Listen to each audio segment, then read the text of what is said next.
Hello, everyone, and welcome back. Before we get started, I wanted to say a quick thank you. Last week, for the first time, I shared this podcast on my Instagram, and I have to admit that felt a little vulnerable. So, thank you to everyone who listened, followed, shared feedback, or sent me a message after listening. It genuinely meant a lot. And to anyone who's listening because they found the podcast through Instagram, welcome. I'm very happy you're here. If you enjoy the episode, please do follow the podcast. And if you have thoughts on today's stories or an answer to this week's question, send them my way. One thing that has made me unexpectedly happy this week is that football season is officially upon us. Now, I would not describe myself as a football girly in the traditional sense. I'm not tracking league tables or getting into debates about transfers, but every time a major tournament comes around, I get pulled right back in. This past Friday, there was a huge procession of fans marching through the city. There were flags everywhere, people singing, dancing, and just this incredible energy. And honestly, the vibes were immaculate. One of my favorite things about living in Toronto is how many different cultures and communities show up for moments like this.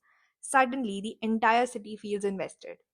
I still remember watching Zinedine Zidane get sent off in the World Cup final against Italy. I remember Germany winning in 2014. I remember France winning the last World Cup. So while I may not follow football every week, every few years I become emotionally invested in countries that I have absolutely no personal connection to. And honestly, I'm looking forward to doing that all over again. Speaking of excitement, today's episode is inspired by the question from last week. Who was the first celebrity you ever saw in real life? I got some really fun responses to this one. Let's get into it. Right. So when I asked everyone who was their first celebrity that they saw, the answers accidentally turned into like a pan India celebrity tour.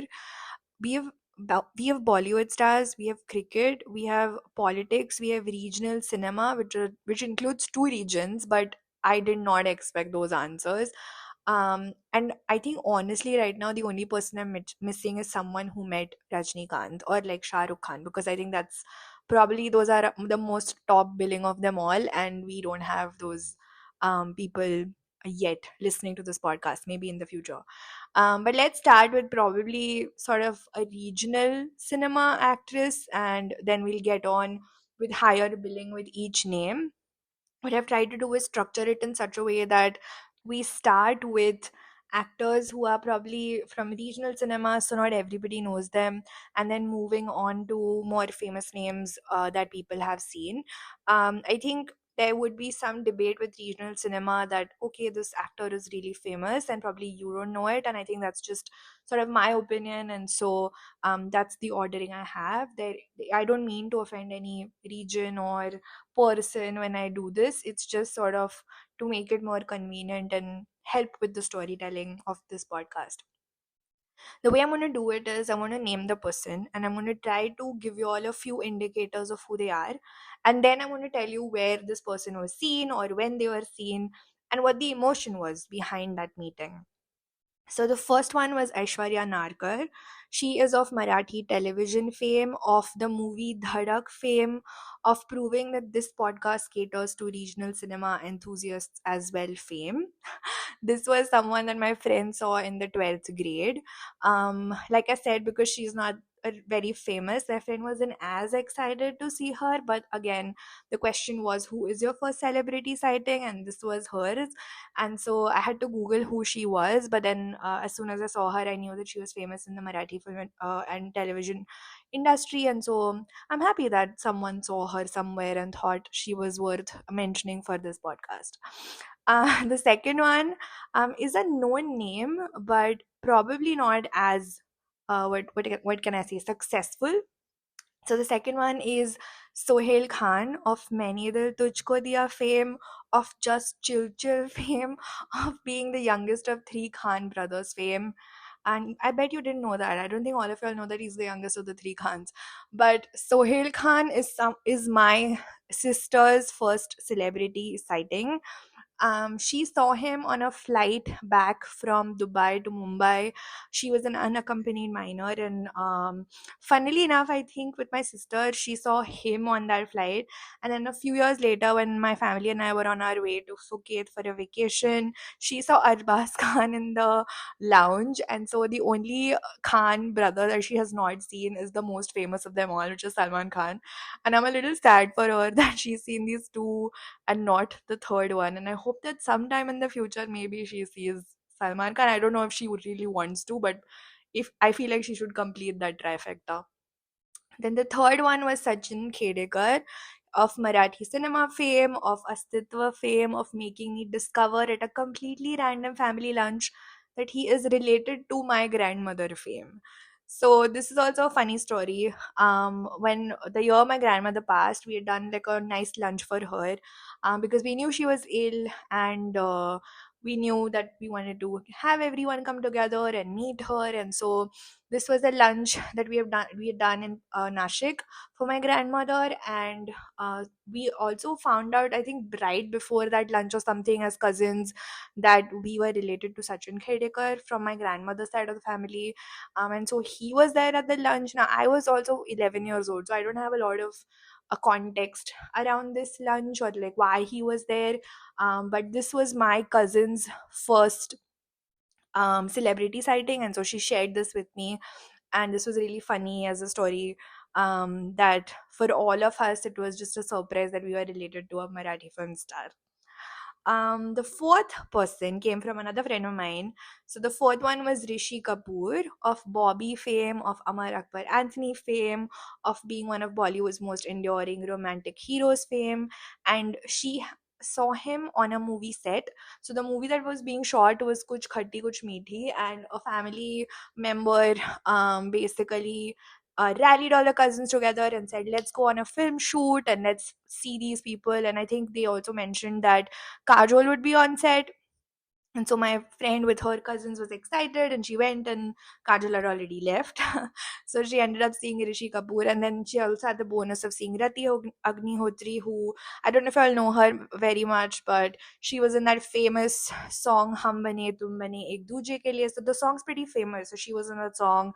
She's also famous, actually, funnily enough, of starring with Rishi Kapoor in the movie Hum Tum as a couple again. And so the funny part is that Rishi Kapoor wasn't the star my friend was really going to see, but I'd imagine that it's a fun actor to have met. I don't think she had that sort of the novelty of it back then, but I think today that's a really good picture to have.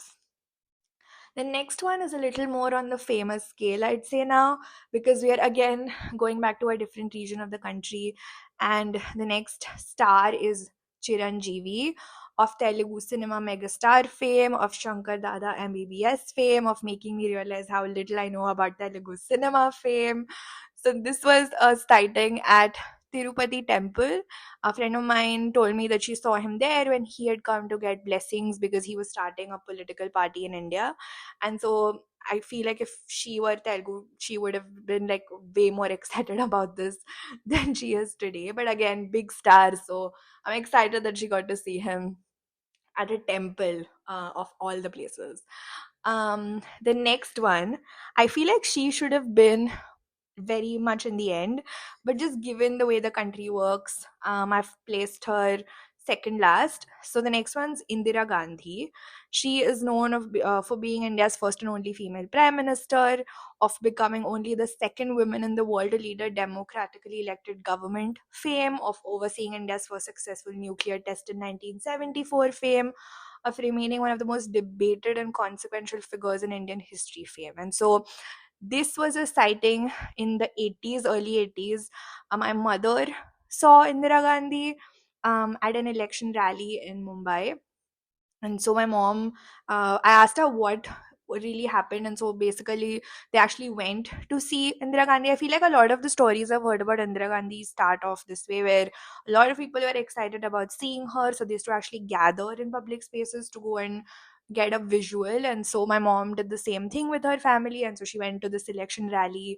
And then she always says that she was very close and very like right in front of her, and my mom was very excited to see Indira Gandhi. So that's a really fun story, and from the early 80s nevertheless. And yeah, I'm quite excited for my mom that she got to see Indira Gandhi. The next one and the last one is Sachin Tendulkar, of God of cricket fame, of 100 international centuries fame, of making an entire generation believe that Sachin was a perfectly normal chant fame. And so this came from another friend of mine who saw him at a random restaurant in Goa. And so the story goes that she was sitting with her friends, and she just happened to see that there was some commotion with this short man who was standing somewhere in the restaurant, and she immediately recognized him, got really excited about it, started squealing at the table. The friends who were with her wondered what was wrong with her, and then she, through her squeals, communicated to them that it was Sachin Tendulkar. And then they went to get a picture with him. And my friend, for some weird reason, has reacted because she thought that someone was coming next to her. And so it's a really funny picture. If I find it, I will share it. But it's a really funny picture that she has with Sachin Tendulkar, and we still tease her about it. But I find that funny. I find that story really funny, and represents my friend very well. And I'm a little jealous that she got to see Sachin Tendulkar in person, and she has a picture with him. But yeah, I think just before I tell my story, I think all of these stories are really fun. I am so happy that you shared those with me. And now my first celebrity sighting. And funny enough, I think some stories that we have are more created by what everybody else tells us more than what we remember of them. Just to explain that a little better, a lot of I remember one particular sort of visual from the story, but there's a lot that happened in the background that I remember just because my cousins tell me about it, and it's not my memory, more so it's their memory that's just become a part of what I know of the story. And so, to give a little more context, one of my cousins is a really good singer, and so she was performing at some television show where she was auditioning to take part in it. And so her family and my family had all traveled to Mumbai for the shooting. And I forget what film studio we were in Mumbai, but we were there in the studio with her while she was auditioning. And so later, her younger brother just happened to say, you know what, let's just go and explore the studio and let's see what's happening here. And then we just happened to sort of take a stroll around, and I needed someone to accompany me because I was still like, I want to say 6th or 7th grade, or maybe even younger. And we were walking around the studios, and there was this huge commotion that was happening, that some big star is here. And both, so my cousin actually heard who it was, and so it was Akshay Kumar of the Khiladi franchise fame, of asking the Prime Minister of India whether he likes mangoes fame, of being in one of my favorite movies of all time, Hera Fairy fame. And so we were really excited about this, that there was this huge commotion, and so we actually ran towards the crowd. And so when we got there, what we saw was that he was actually next to a car. And what we understood from the commotion was that his wife just sat in the car, and she just shut the door really violently, and the car just went past us, and he just disappeared like the next minute, and we just got to see him for like 5 seconds. But the whole story behind that, and I don't know how much of that is rumor and how much of that is true, but whatever we heard from the crowd that was standing there is that apparently there was this huge group of female fans that had come to see him, and apparently they had jumped on him or pounced on him. I don't know what the story is. This is just hearsay. But because the fans had done that, Twinkle Khanna, his wife, had gotten really upset about it, and she had stormed out of his room, got into the car, and driven off. And so there was this whole drama around this sighting as well. And so it's a funny story to tell. I know a lot of you all have already heard it, and I would be happy that you all heard it again. But it's just a funny story to share. And so, yeah, those were all of the celebrity sightings. If you all hear my podcast, do share your stories. It's fun for me to listen to those and share them again. I don't have a big topic like the women topic that I had last time. It's been a really busy week, and before I get to the achievement of the day, I just wanted to say that whoever responded to the women part of that podcast, thank you for the discussion. I think it's nice to remind ourselves sometimes that we have our own biases and we need to work on them and remind other people around us that we need to work on them. And so thank you for responding to me. And now, just for the achievement of the day, I have gotten a few applications done this today. I had a video recording of an interview that I had to complete, and so deadline was today, unfortunately. So it was more the deadline controlling me than me achieving it. But nevertheless, I have done that. I've completed that. I've submitted that. And yeah, I've tried to get my routine more in order. Got some yoga done again this morning. So yeah, those were my achievements of the day. Just one thing I think that I like all of y'all to do is whenever you're listening to me talk about my achievements, maybe think about what your achievement was for the day, just for yourself. You don't need to tell me. It's just something that maybe y'all can think about and maybe feel good about yourselves. And so this is more me just trying to include y'all in my activity as well. And now, before I leave you for another week, it's time for the question of the day. This week's question is a deeply important question that I have. It has absolutely no scientific basis whatsoever. But the question is, which color do you think has the worst personality? I'm not asking for the least favorite color or the ugliest color, but I'm saying if this color were a person, which color would it be that would annoy you the most? You would not want to spend time with. Um, I want answers. I want reasoning. I want unnecessary confidence. I want you to defend. I want you to tell me why this color is the color that you think it has the worst personality. Let me know. That's all I have for you this week. Thank you so much for listening, whether you've been here from the beginning or you've just discovered the podcast recently. If you enjoyed today's episode, please do follow the podcast and share it with someone who might enjoy it too. And most importantly, send me your answers because I genuinely need to know which color we're all collectively going to judge in the future. Until next time, take care, have a great week, and I'll see you soon. Bye bye.